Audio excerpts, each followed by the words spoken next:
only people who are not getting enough protein are people who do not get enough calories. The problem is that these guys are going to find out in their 50s and 60s that they've got kidney disease now because they had so much. It's a lot easier for people to come towards you when they're not feeling defensive about their own choices. And then to give up on the idea of perfection for others. What you do and what you eat is your choice. They're going to make their own. You can make it available. You can make it beautiful. You can make it taste great, but that doesn't bring them to the table. They've got to make that decision for themselves. Get rid of the steamer, get rid of the boiler, get on the stove top or get in the oven and roast and see the difference in your food. Well, welcome everyone to the Switch for Good podcast. Today is going to be a great episode, but first, we want to talk about some really, really good news that I heard about on October 30th, the night before Thanksgiving, on the radio, and I immediately texted Dotsie because this has been a focus of her work at Switch for Good since 2021, Dotsie? Yes. Is that right? Yes.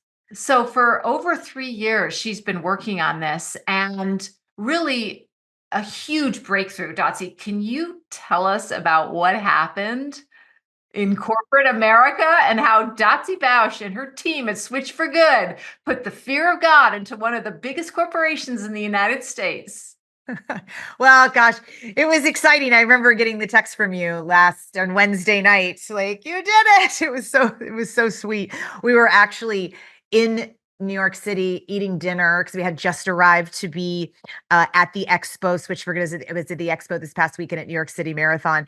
And I was just sitting there with our event manager and we're eating. And she just says, can you hold on a second? My phone is just blowing up. Like I can't get it to stop. I always have my phone, all the sounds off. So I didn't hear mine. And she just opened it up to like 30 texts. And then I opened mine to just this, and one of them was yours. And it was, they're not going to warn you, right? If they decide to fold, a major, multinational corporations decides to fold to activist demands, they're not going to warn you that it's coming. But it was shocking, but it was so exciting because we have been working on this for 2 years and 11 months since 2021 in December 9th in 2021 when we launched our Justice Cup campaign. But and we've been working on it in a myriad of different ways. But what most people don't know, because we didn't make public, in the last 12 weeks, we have been pressuring. Wait. Yeah. Share with us what happened on October 30th. Oh, I thought you said it when we opened it up. Starbucks dropped their non-dairy upcharge. I didn't say it. I wanted you to say it. Okay. I'm like, just here we are. Okay. So nobody knows what we've been talking about for the last 3 minutes. So no, I think a lot of people do, but they dropped their non-dairy upcharge. The reason we even started this campaign and started pushing is because we vehemently believe that alongside all of the other work that we do and you do and all of the incredible organizations in this movement and activists do, one of the factors that needs to happen is plant foods, plant milks, plant drinks need to be normalized. Because what we've learned, people don't like weird, right? I mean, the 95%, they want to kind of like, follow the leader, follow the person in front of them, do what everyone else is doing. And so by putting an upcharge on the plant milk, it just makes it niche and weird and strange. And like, what's that? What is that? It's 80 cents more for my drink. So it's just about normalizing plant milk, just make it as normal as cow's milk is, unfortunately, to the majority of the population. So that's the reason behind it. And we went big with Starbucks, the largest coffee corporation in the world, because we know that if they change, which they did, it will trickle down to all of the coffee shops. It can't not, because we definitely thought of starting kind of like mid-level, because we knew that we would have success earlier than 3 years. It wouldn't have taken 3 years probably to move like a Phil's Coffee or maybe a Pete's. But we said, you know what? Our DNA is fearlessness in our DNA to be bold and do brave things and do things that, may take some time. And this definitely did. But although we're going to put pressure on the other coffee shops, I think we could not, and it would still happen probably in the next year and a half, that all of the other ones will start to fold. Just normalizing, plant food and plant milk in their shops. So over the last 12 weeks, we worked with an insider, an informant, that was at Starbucks, very high up for a very long time. We wanted to understand. We originally started working with this person because we wanted to understand what they were making on this non-dairy upcharge, right? Because they charge 80 cents. So the first thing that we uncovered was just egregious price gouging. Almond milk costs them 9 cents for the amount that they put in a medium latte, and they charge 80. So that's a 788 markup for almond milk. They charge a 566% markup for soy milk and 185% markup for oat milk. So that's just price gouging. It's just corporate price gouging. So uncovering that put definitely pressure on them. They didn't, no company wants, price gouging to come out and the details that we had. And then secondly, corporate fraud is as it relates to greenwashing. Starbucks has made, as have many food companies, really big sustainability goals, sustainability targets. And this they have just covered up. So they changed the baseline that they had written for themselves for 2019. They changed it in 2022. They went back and basically erased because they hadn't met it. And so they erased it to change it so that it looks like they got closer. We have a very excellent kind of case study explaining what I'm talking about that I don't want to go into great details here because it's a podcast and we're just opening up. We've got a great guest, but if you go to switchforgood.org / drop the upcharge, which you won't have a hard time finding because it is on the homepage and you can just click when you go to switchforgood.org, you can read all about the greenwashing and what they did. So then we've always been working on this as it relates to racial and planetary justice. We've always pushed those two since the beginning. So with kind of these 4 pieces to the puzzle, and just uncovering the price gouging and the climate baseline changing, which is fraud. They dropped the upcharge. I don't think they wanted any of this to go public, and we hadn't gone very public with it yet. We did have it on our website, but we hadn't done any media or any big release of it yet because we were trying to push them to, make the change and do the right thing, and they did.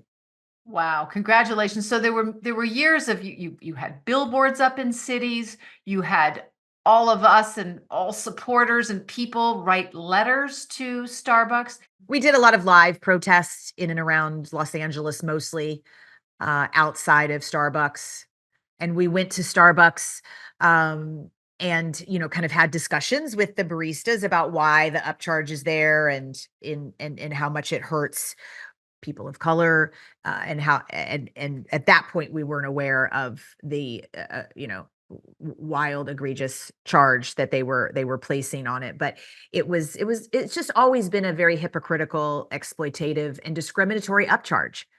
And that's from day one when we looked at it. It's just this isn't, this isn't right and it's not fair.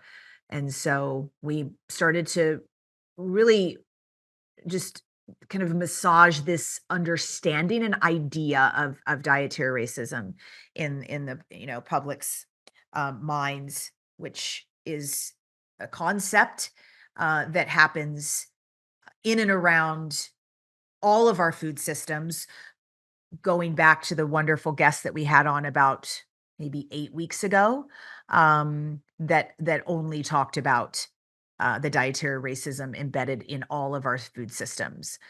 And we can put the link to that in our show notes because she just gave a much more eloquent and historical look at what dietary racism means and how it's very much alive in our society today.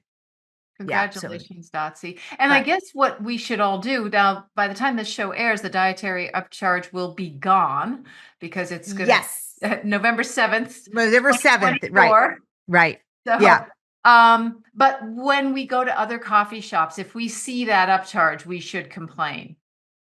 Yes, no, great idea. I mean, yes, you're such a great activist, right? Bring it to and Dotsie. and say, hey, yeah, like let's and for those, just to be super clear, they are dropping the upcharge in all of their company stores, which is most of the stores that they have.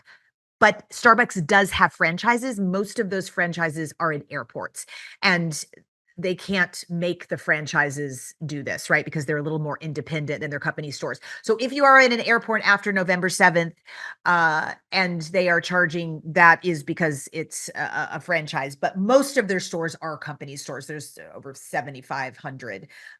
So just know that, because we were at the New York City Marathon. The Starbucks is a franchise inside of the Jacob Javits Center where the expo was. And we spoke to them and they said, we'll be dropping it with coffee, but not with tea. So the franchises might do some, odd things surrounding it. But just know that if you're in an airport and after the November 7th, it's because it's a franchise. But anyway, it's all the company stores, it's gone in US and Canada. Yes. And it's already gone in some places in Europe, right? Yes, that's another thing that we were pressuring with. It in Chile, it's dropped. France, the UK, there were four or five countries where it was. Germany, where it was already gone, and they dropped it a couple of years ago. Yeah. Great. So Thank you, anyway. Dotsie. And let's get on to the guest who's wonderful. Yes, we're so grateful to everyone who cheered for us and went to a protest and wrote in. So I do want to say that because I know our audience of this podcast knows that we've been working on this for a long time. So thank you. It's a win for all of us. What if I told you that you could feed your dog food that's not only healthier, but also better for the planet? Introducing Earth Animal Wisdom from the Seed Recipe dog food, crafted with care to be healthy for your pet and gentle on the environment. And this complete and balanced formula is carefully air dried at the optimal temperature to preserve vital nutrients your dog needs to thrive, regardless of their age or size, with pure plant nutrition. This is honestly the best vegan dried dog food we have ever tried.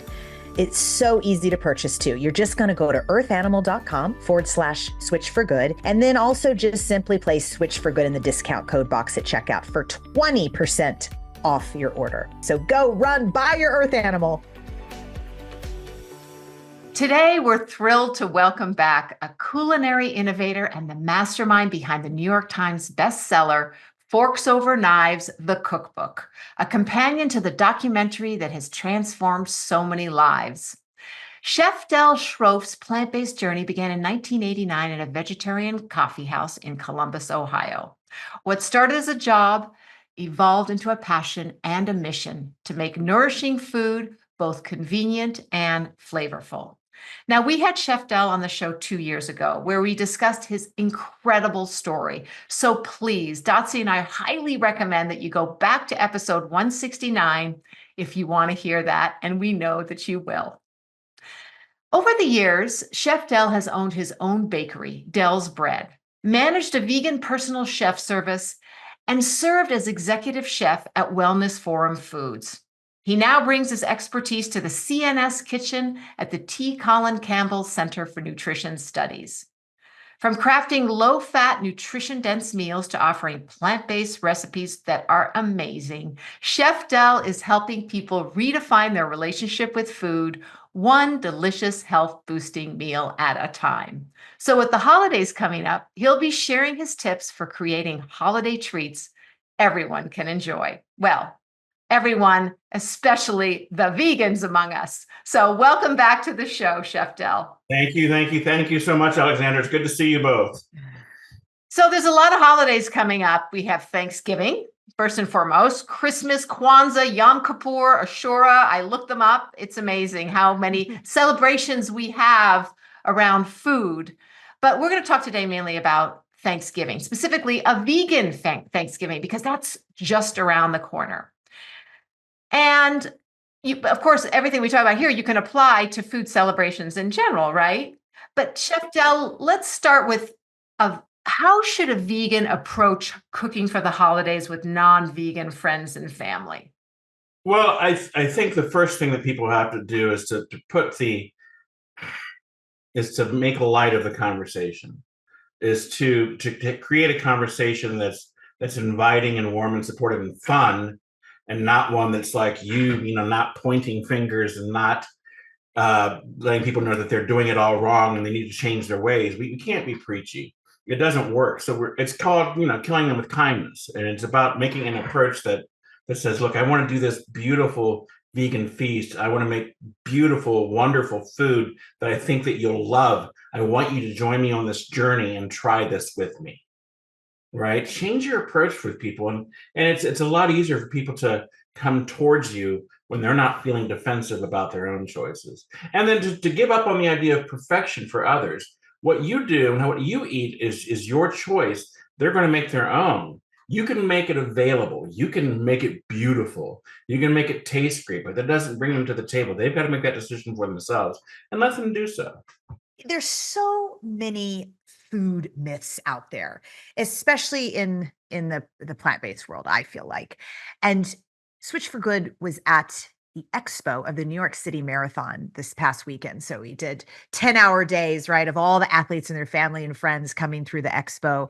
And it was really a wonderful way to educate. We asked everyone a question before they got to spin like a Wheel of Fortune and win a prize. And one thing that I was shocked by, and I shouldn't be, I should have known this, but one of the questions we asked folks was, name us 3 sources of plant protein. And maybe 15% of the people could do it. And they were the vegans, because then we would continue the conversation. I'm like, you're vegan, aren't you? They're like, oh yeah. But the rest of the folks, blank stare.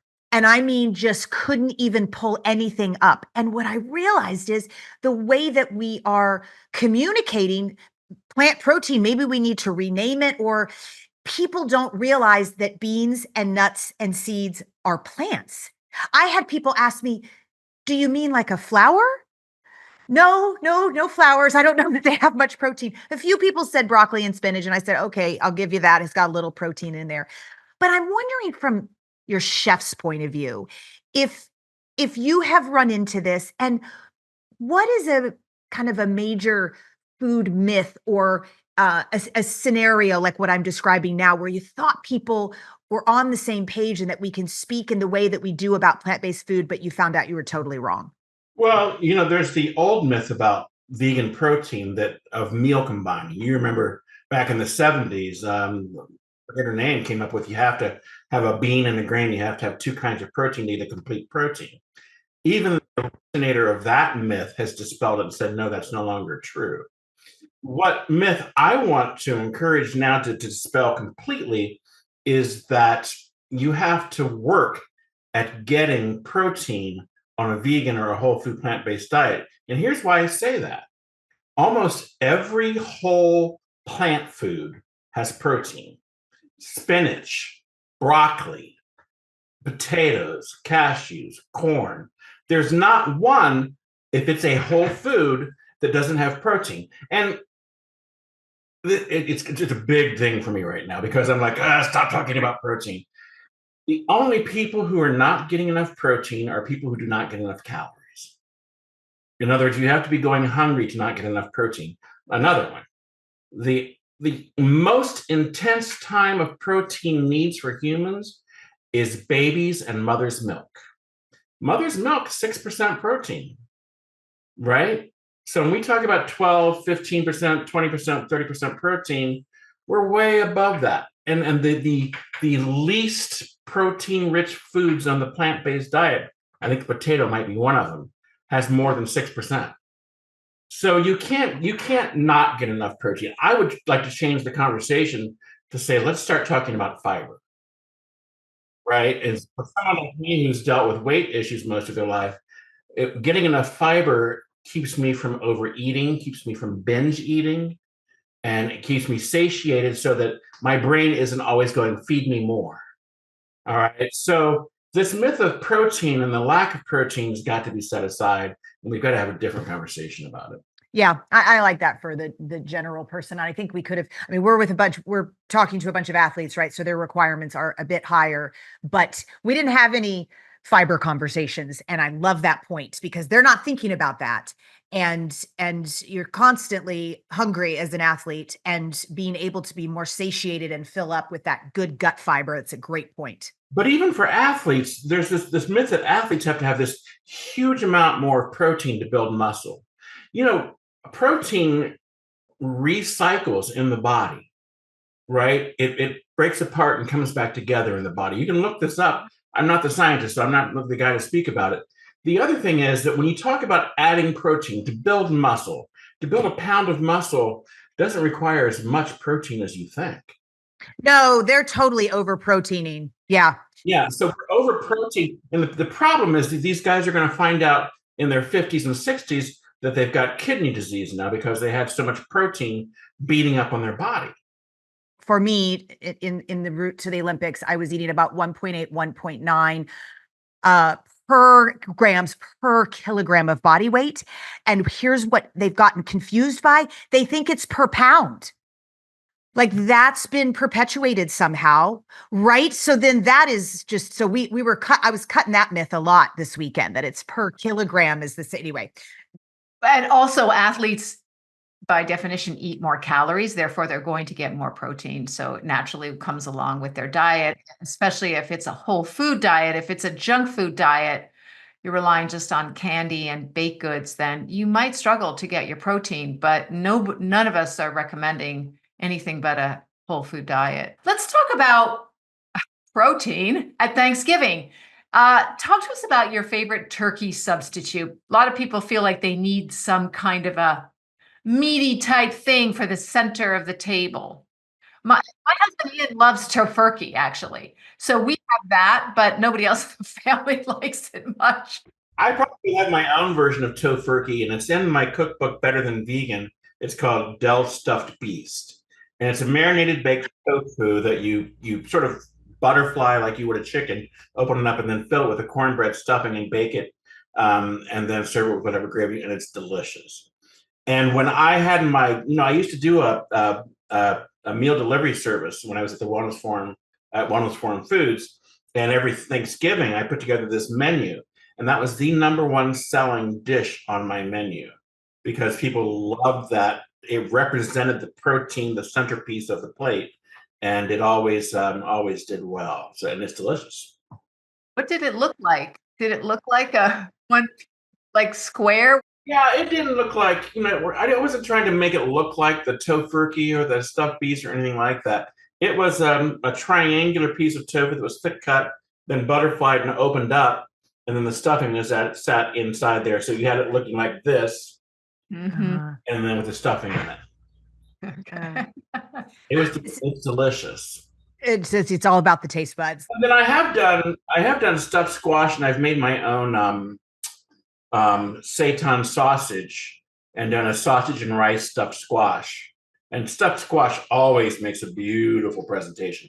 Now, since I've left the Wellness Forum, now we have soy curls, which is a whole soybean food, right? And it has a wonderfully meaty texture if you want that. And I've ground that up and made that into a sausage to use in those places where I wanted a sausage-like texture. It's even, I like it better in terms of if you're trying to convince someone who's not vegan to eat it, I like it better than tofu because it doesn't look like, it looks like chicken, right? It has that meaty look, it has that meaty texture, and it takes on the flavor of whatever you do with it. Is that in any of your cookbooks, or where can they find that recipe? Well, soy curls is something you buy. It's a product you buy. It comes in an 8-ounce package.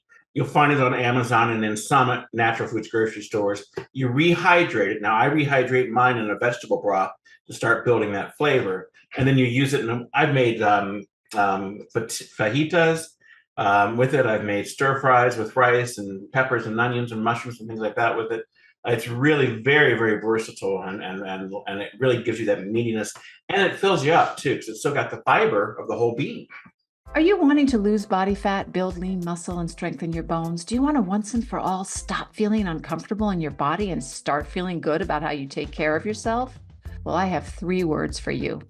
Fit Vegan Coaching. And for me, this is personal because about 6 months ago, I was in a real rut. I was eating unhealthily and I was waking up not feeling good.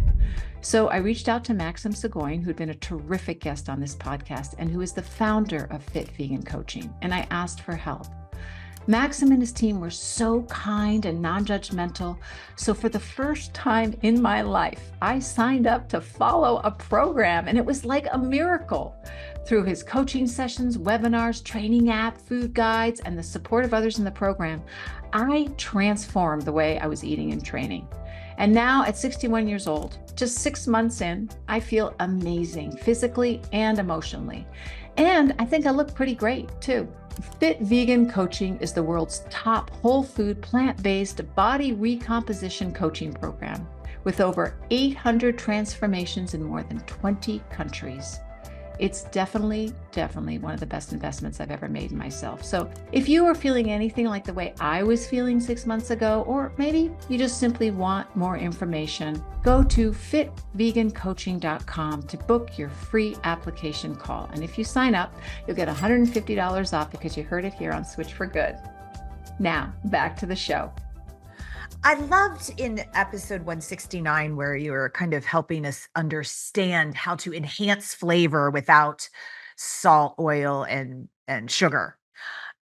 People, I'm just shocked when I travel and go out to dinner how salty things are now. And I mean, I like me some salt, right? I'm an athlete. So I'm not afraid to salt something, but I mean, to the point where you just pucker, it's so much salt. People are really addicted. I'm assuming that's why the restaurants put it in there, because they want to keep people happy.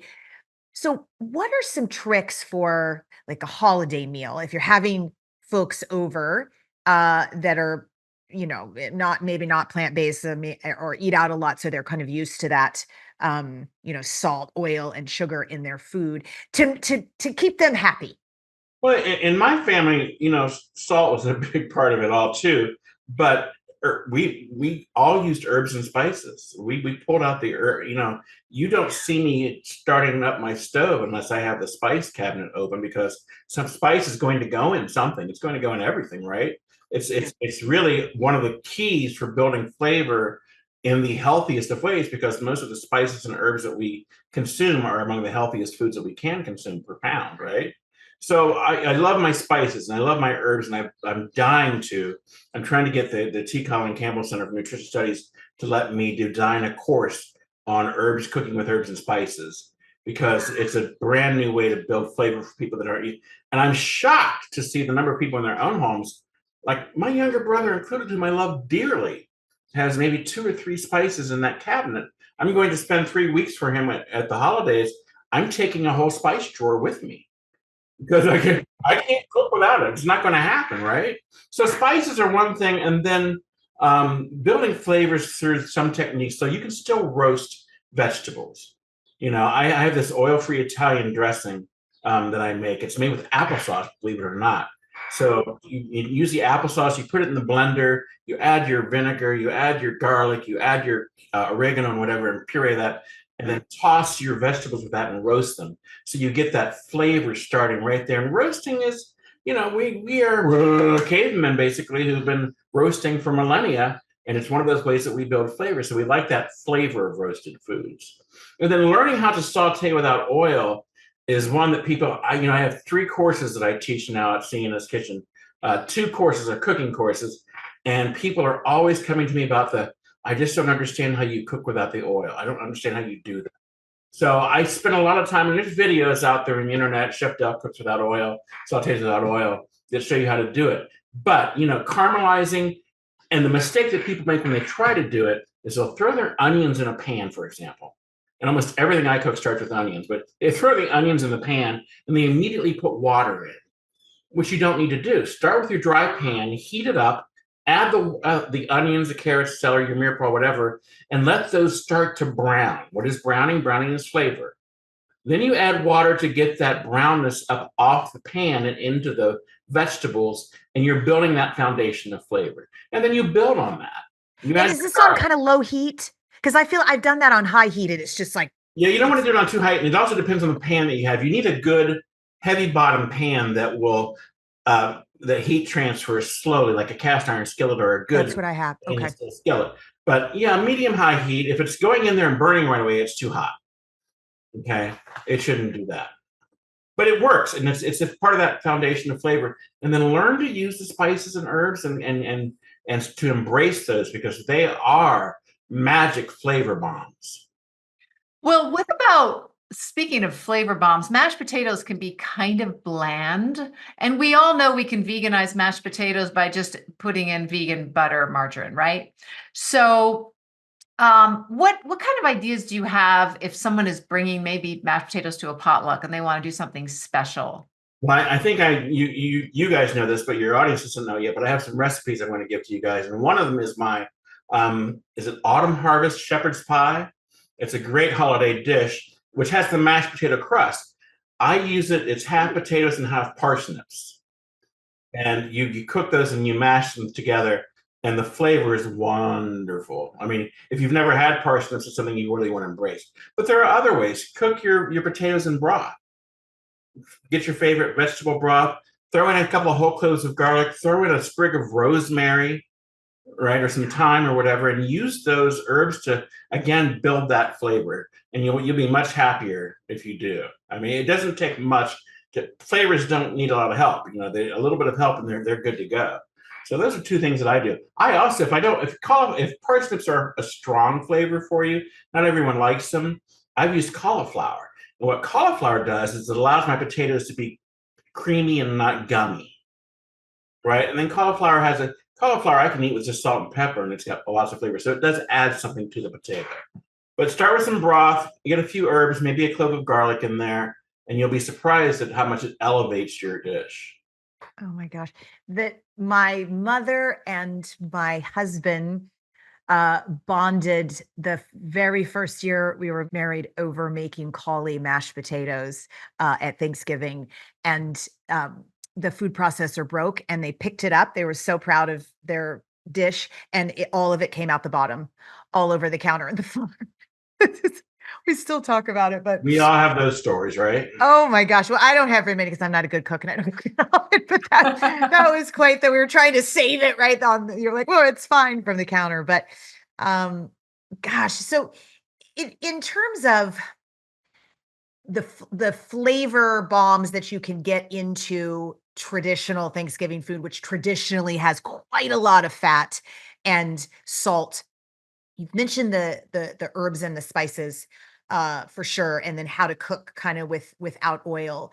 Do you have any other tips for folks to get that flavor ahead, right? Where we're because they have people with different palates coming to their house, right? They're not clean palates. And so do you put a little oil in to help the people along just because we want them to enjoy the plant-based food and then they can, yeah.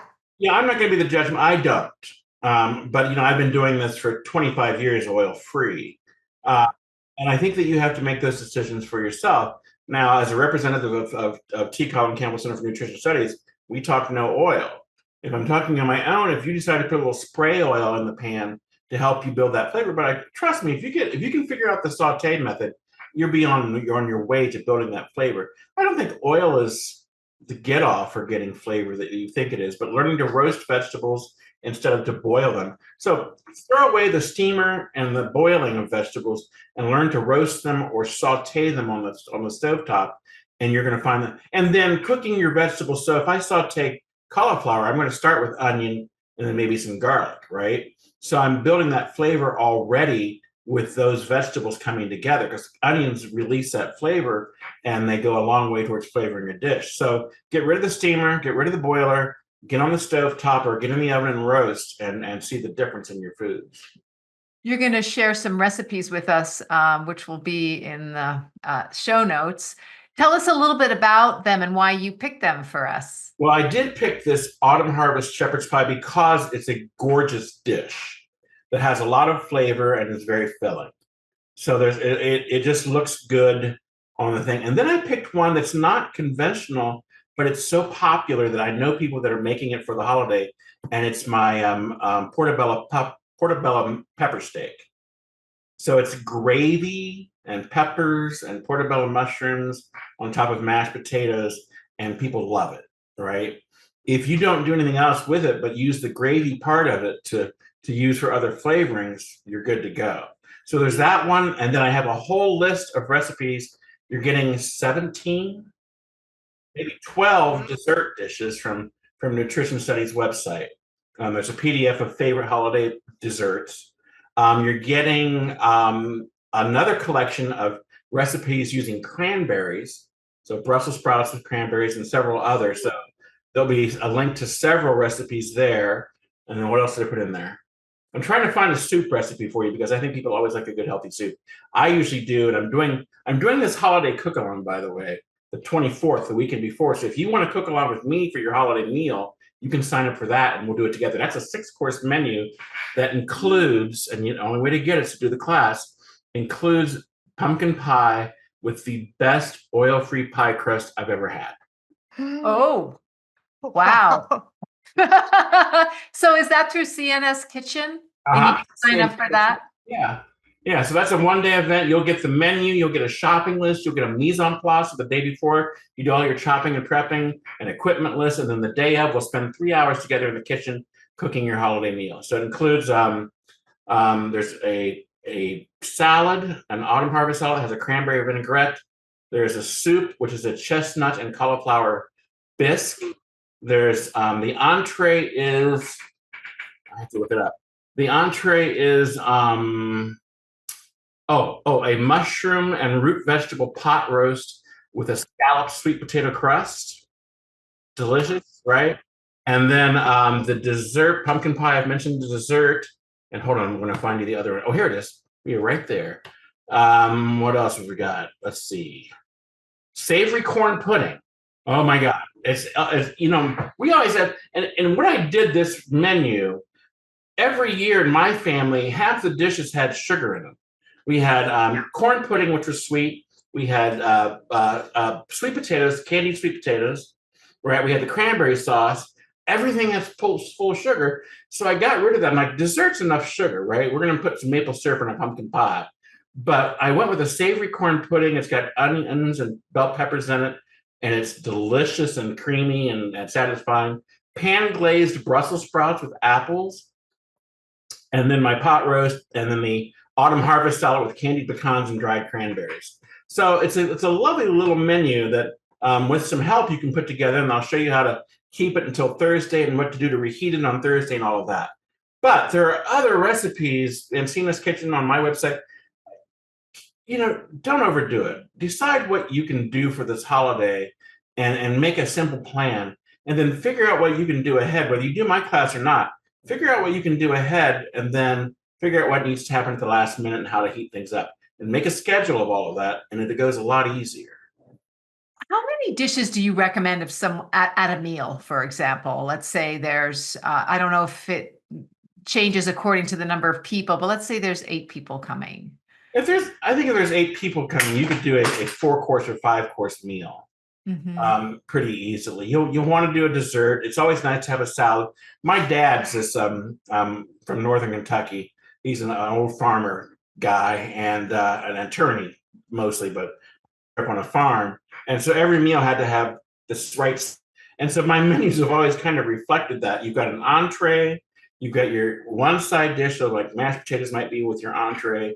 You've got a vegetable and a salad and a dessert, and you're good to go. And then if you need to, instead of creating another dish, double up on some of those to get what you need to do. So you're saying when you say 4 courses, you mean 4 or 5 different choices? You're going to have 1 entree or maybe 2 entrees, so you might give people a choice, especially if it's a new vegan thing, right? If you're new to the vegan thing and you're trying to get people to like this, maybe you want to go a little bit more out and give them a couple of choices. So some people are going to be okay with tofu and some people are not. Don't go all foreign and crazy for people that are brand new to this. Make it as familiar as possible, right? The more familiar it is. So you might do, for example, you could do my cornbread stuffing and then use soy curls that have been cooked with the poultry season and mix that into that stuffing and bake it. And that might be your entree, right? Yeah.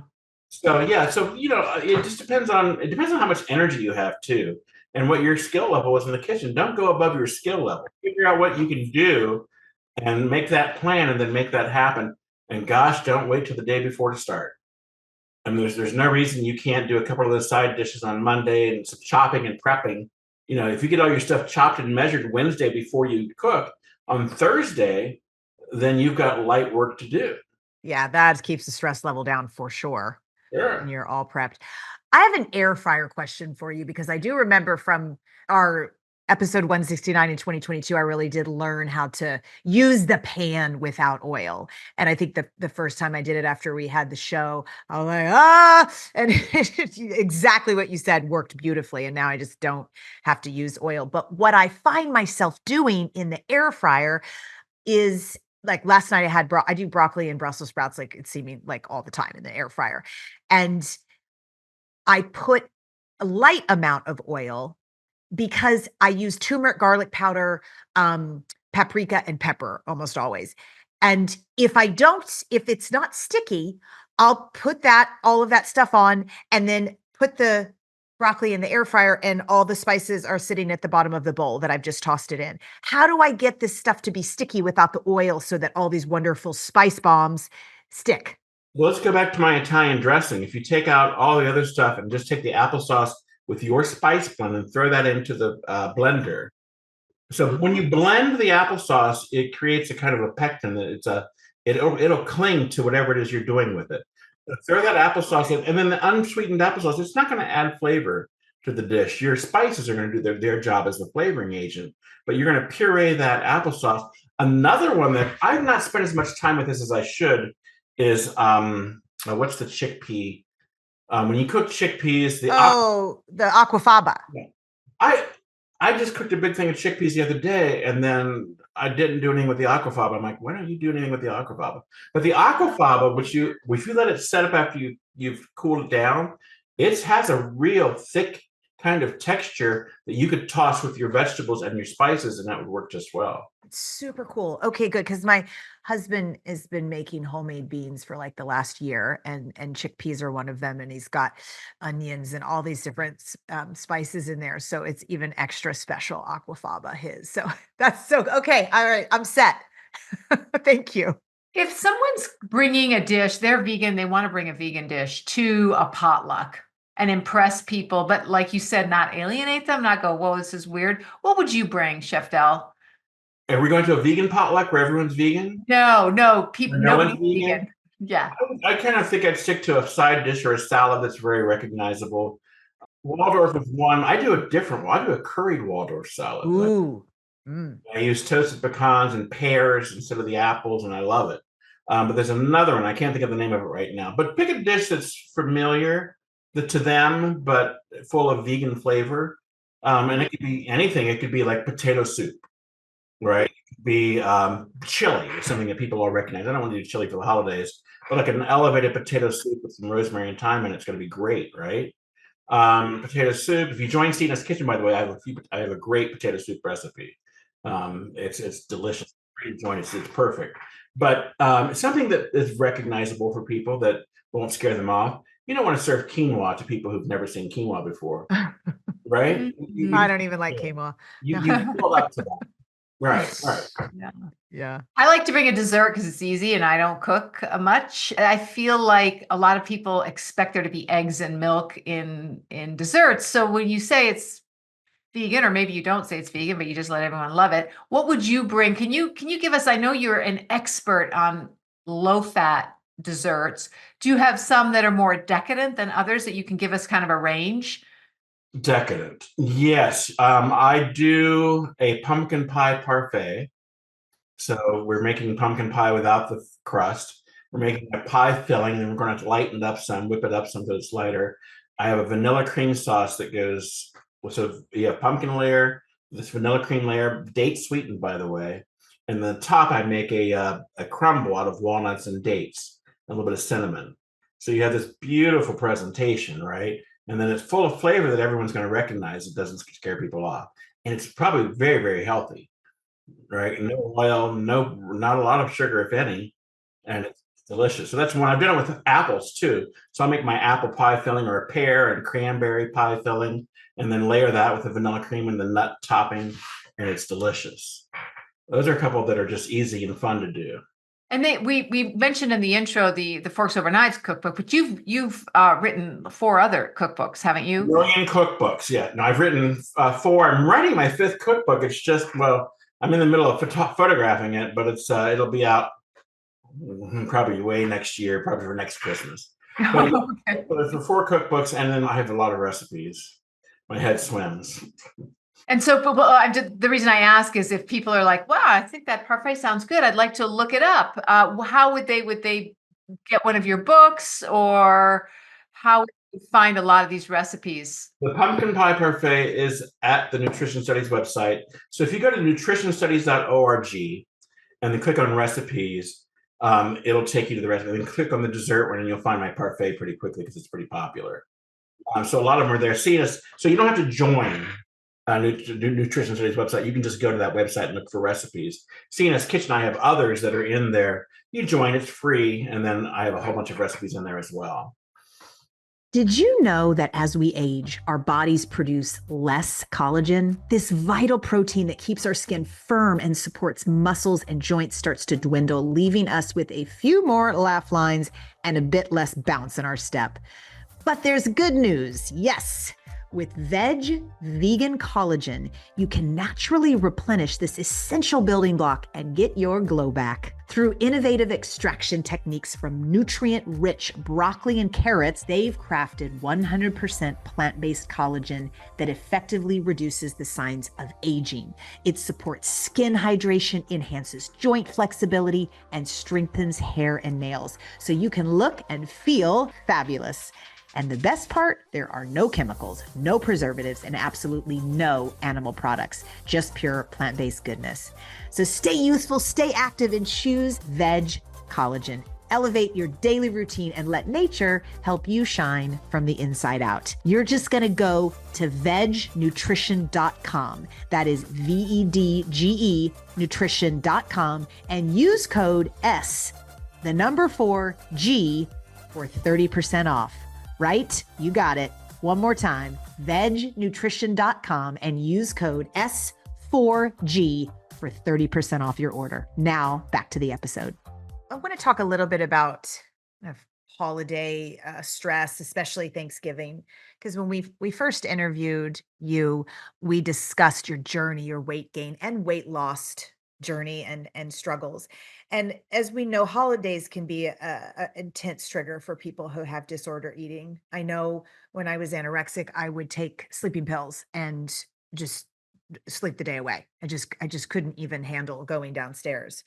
Because there's so much food around. And then honestly, Thanksgiving, it seems to that's all it is about, is the food.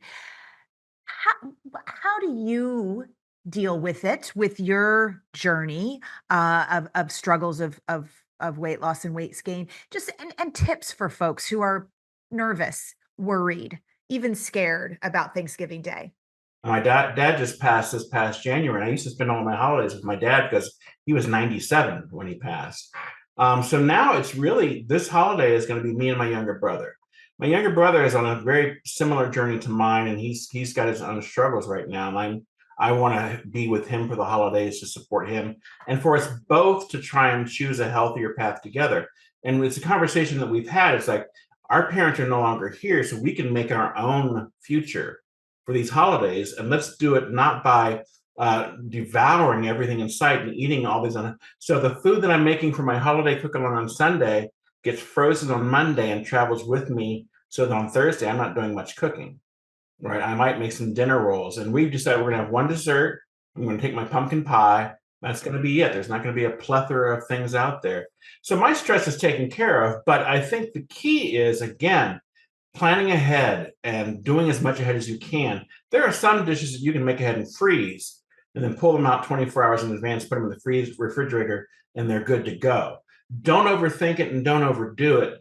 And then don't try to change the world on Thanksgiving, right? You can only do what you can do. So I think that people are finding in my cooking courses, because I make them do a plan, I make them do the mise en place to get the stuff measured out and put aside and ready to go. And they're all going, oh my God, I never knew I needed mise en place. I never knew I needed to organize myself like that, and what a difference it would make when I'm cooking. And think about it, when you don't do mise en place, when you don't organize yourself like that, what are you doing? You're going, oh my God, honey, we're out of pie spice. Can you go get me some pumpkin pie spice? You set that aside and someone's running out to the store at the last minute, right? So if you have that plan in place, it takes a lot of the stress out of it. And then again, please stop trying to change the world for Thanksgiving.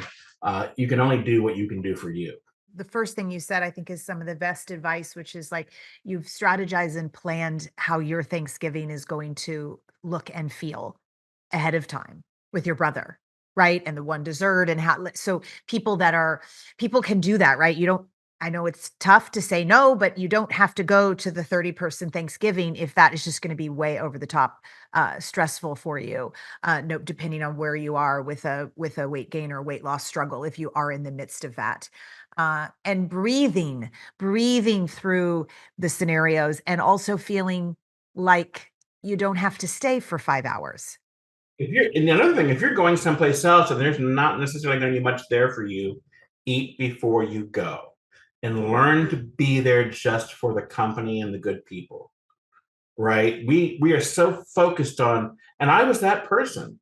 And in my first years of veganism, I was not vegan for Thanksgiving and Christmas because we were going to my Aunt Jackie's and I was eating this food that made me sick every year, right? And it was years of me having to get past that and stop that, and it's just been the past few years where I've been able to get my binge eating under control and change my whole perspective on food so that I'm slowly, steadily losing weight and I'm not having these crazy binges. But that's the power of a whole food diet and high fiber foods, that I get satiety at dinner and I'm not thinking about ice cream at 10 or 11 o'clock at night because my brain is shut down for the day. It says you've had enough to eat.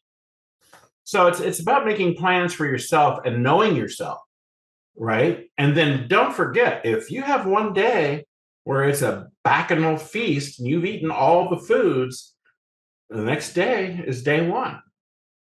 And I tell my mentor, my workout partner, and I say this all the time, every day is day one. You get a do-over every day when you get up. Just get back on. I really like, Dotsie, what you said about breathing and recognizing you don't have to stay 5 hours. You don't even have to stay in the room with all the food.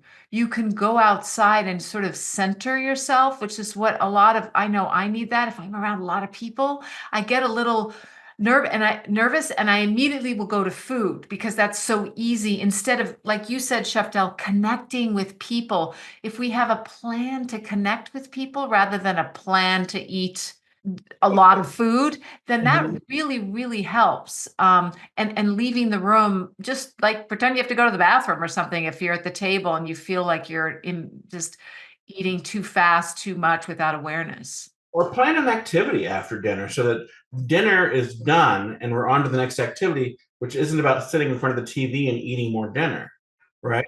Let's go for a walk. Let's play games. Let's engage in some other way that isn't about the food. Yeah. Right. So there's a lot of things you can do. And I think it's just a matter, and by the way, it's not about being perfect this Thanksgiving. It's about choosing a direction to move in and knowing that we're going to do it this year. And next holiday, we're going to do a little bit better. We're going to learn from this year and learn from this holiday. And I'm 63 years old. It's taken me a lot of holidays to get to where I am now, and understanding that I have to have a different perspective on how I look at the holidays. What do you say to people who might tell you when they find out you are a vegan chef, oh, I could never be vegan? And they usually say it'd be too restrictive to, because that conversation often comes up with groups of people where someone will say, I miss my cheese too much. I could never be vegan. We've already talked about the protein question, but how do you deal with it?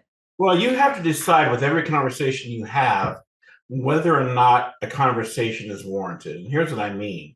You can beat your head up against a wall with some people and you're never going to change their mind, right? I mean, so you have to sort of decide whether or not they're really willing to have a serious, engaged conversation with you. And then if they are, then you can go on and talk about, oh my God, you don't believe all of the foods I get to eat now that I didn't eat before. That I still eat cheese. It's a treat sometimes. It's a vegan cheese, and it's vegan and it's healthier than what I was eating before, and I feel so much better. My friends are starting to see this. I have a group of friends that I do a international potluck together. We've done it since high school, practically. So for the past 35 plus years, and we get together. And in the beginning, I got a lot of guff about the vegan thing, right? And I used to do the same thing I would do with my Aunt Jackie's. I'd go down there and I would eat not vegan. Well, over the years, my friends have come around and they might still cook the meat dishes, but they're also cooking a version of it that's vegan for me and for anybody else that wants it. And some of the guests are bringing all vegan because they can. They looked to see that they could create it vegan.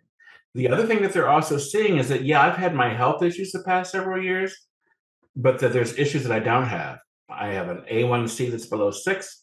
I have normal blood pressure, right? I don't have a lot of the conditions that others my age are starting to see. So I have a weight issue that I'm working on. But my health otherwise is a conversation that people are starting to ask me about. What medications are you on, Chef Del? That's a fun conversation to say, not very many. To go from Thanksgiving to the crystal clear blue waters of the Caribbean. I'm really interested in you telling our audience about your Caribbean immersion retreat, because I think we're going to have some that might be interested, including myself. We just did our second or third time there, and we're doing it again in May. And it's the one in May might be a Spanish language immersion, and they're these cooking immersions because we have a whole new platform. We've created our PBN, our plant-based nutrition certificate program. It's been translated into Spanish, so we're reaching out to a whole new world. And Evelise Capo, who is our director of culinary, our culinary director, has designed this course. So I think they're going to do that, but we are going to be doing some cooking retreats next year that I'm very excited about.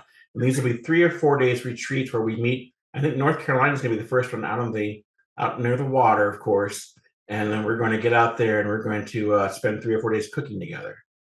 And it's a wonderful, people love these. I've done 2 of them. I did one at Lake Lord near Asheville, and people loved it. They love the camaraderie and the casual laid back atmosphere and hanging out together. And then if you didn't feel like cooking one day, you went out and did your hiking, you go to the ocean, the beach, you go wherever. But down in the Dominican Republic where we do, Leanne Campbell, who is the big boss over CNS, lives there most of the time. And she has a retreat center and she's doing some education that's based on sustainability issues and our ecology and such. So she's bringing students down from colleges throughout the year to learn about what's happening in the DR, specifically with deforestation and the ramifications of that. But our cooking retreats are all about the food and about getting together. And I think the next ones that we do, even in the DR, will be about cooking and good food and activities that are just chill, right? So the retreat that we were at, Gran Ventana Resort, if you can go, because it's beautiful. The water is beautiful. The Dominican beaches are the prettiest I've ever seen. Have you been? Oh my God. Yeah, Absolutely. Caribbean. I mean, it's literally like the movies, just that crystal clear and just the perfect temperature. You could just float all day long.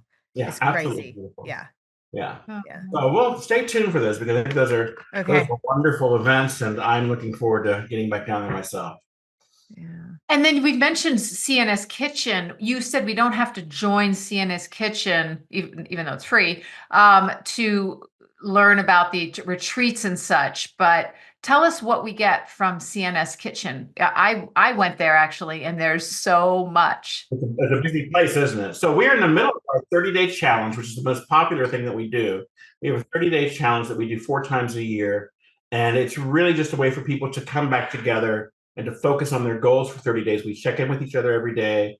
And then we state our goals somewhat publicly. And then we spend 30 days connecting and answering questions that are designed to get us thinking about what our goals are and what our mission is and how to go about that. I've just designed my 3rd course. My 3rd course is free. It's called Getting Started. This is for the person who is brand new to whole food plant-based living, who just needs some basics to get them on the path, right? And that's a free course. And then I have 2 paid courses, whole food plant-based cooking for the beginner. So if you don't know how to boil water, I can teach you how to do that. Then I have a meal planning course. If strategizing and figuring out how to get meals done through the week and you're busy is your goal, I have 4 strategies in one course to help you do that, from batch cooking to one of my favorite that I do at home a lot. Is called low prep, no prep meal prepping. Dinner in under 15 minutes. Oh my God. It's a game changer, right? It shows you that you can do this and not go crazy. You don't spend hours in the kitchen to do this. So different strategies for that. Then we have, we do weekly check-ins, live weekly check-ins with our staff. We have a Q&A with me if you're in one of my courses where you can ask questions. I do a share your win on Friday. What went well for you this week? Monday, I post a new recipe. We have a whole bunch of recipes that we post. And then we have a weight management support group that's off by itself, because not everybody that's on this diet needs to lose weight. So we have our own place there where we get together and support each other and work through our issues together. So we have 12,000 members now. We're very, very proud of that. In 3 years, we put together 12,000 members. And the big overall thing that I should say is that we invite you to come in without judgment, right? We want to be a place of support and nurturing for each other. So wherever you are in your journey, you belong here. And we have people that have been doing this for a long time. And we have people who are brand new who keep asking the protein question, and we love them all. So it's an overall like health and healthy eating site. It's healthy living because, Dr. Campbell writes in the China study about the 8 pillars of health. So, food, of course, is a big one. Your stress is another one. Your relationships with your family and friends is another one, right? So there's all these pillars of health that have to be attended to, and we try and keep you focused on all of them. And that's the goal in CNS Kitchen, is to get you to understand that it's not just the food that you put in your mouth, it's your relationship with that food and then with the world around you. Wow. You're doing so much good. And it sounds like you personally also have really come a long way with your journey to health. Interview me again next year, and I think that you're going to meet a different Del Sroufe, Chef Del, because I don't know if we want that though. We love this one. The personality is not going to change. That guy's still here to stay. But I've been really happy with the progress that I'm making, especially since I was in the hospital last year. I had a genetic issue come through for me. I was in ICU for 3 days with blood clots. Oh no! I ate a vegan diet, and I ended up with I had 7 blood clots on my lungs. And I thought for sure, I said, okay, this is it.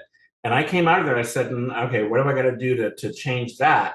And a lot of it for me has been about movement. So, that's part of what we teach is movement's a part of this, people. You can't, I was burnt out. I spent 12 years trying to run a business, and I'm working 80 to 100 hours a week. And then I left there exhausted, and I came home and I stared at the ceiling for a couple of years, and that wasn't really a good plan. So, I've learned. I'm coming back from that and happy about the direction I'm going in. And I landed my dream job. I love this job. It's such a great place, and the people are so positive and warm and affirming that I'm like, how did I get so lucky? Isn't movement one of the 8 that T. Colin Campbell wrote about? Okay. Yeah. You gotta do it. It's just, you absolutely can't. However that happens for you. So during our challenge, we have Movement Mondays where we all get together on Zoom. I do my little seated weight training thing, and Charm rides her bicycle, and some people walk. But we just encourage you to move in whatever way that you can do. And it's different for different people. Changes the whole mindset, the whole brain chemistry. I can feel, when I do my workout, I still feel it. about halfway through it, I feel the dopamine. I feel this thing. I start to tingle, right? And I remember when I was younger, I was riding my bike 150 miles a week, and somewhere around the 100-mile mark, I would get this total high, right? So I understand the runner. So I've never been a runner because I'm a big guy, but riding and getting that high, I was like, oh wow. And then you get addicted, like Alexander and I, but in the best way possible, right? Because it is that. Not a bad addiction, guys. No, it's so freeing, and it's so incredible to, when you're stressed or sad or mad, head out the door on a hike with my dog is what I do, and there's no downside to that. It's, don't choose the alcohol. Choose to move in nature. Yeah, exactly. Everything. Yeah. Yeah. So I'm all for it. Yeah. Well, thank you so much, folks. Go to our show notes and you'll find those recipes that Chef Del talked about earlier. And you can also find them is it cnskitchen.com? cnskitchen.nutritionstudies.org. We're a nonprofit, so it's not org. But yeah, if you look up CNS Kitchen, it'll show up. But there'll be an invitation link in the show notes for people to click on and come see if they want to be a part of this or not. Okay. Yeah. And definitely go, because this is a PDF that he's making just for our listeners. For you guys. Yeah. So go to the show notes and click on that for sure. Well, thank you so much for coming on the show again. We'll have you again next year to hear about how you're doing and get more of your incredible tips on delicious food. You guys are great. Thank you so much for having me. I love the work that you do.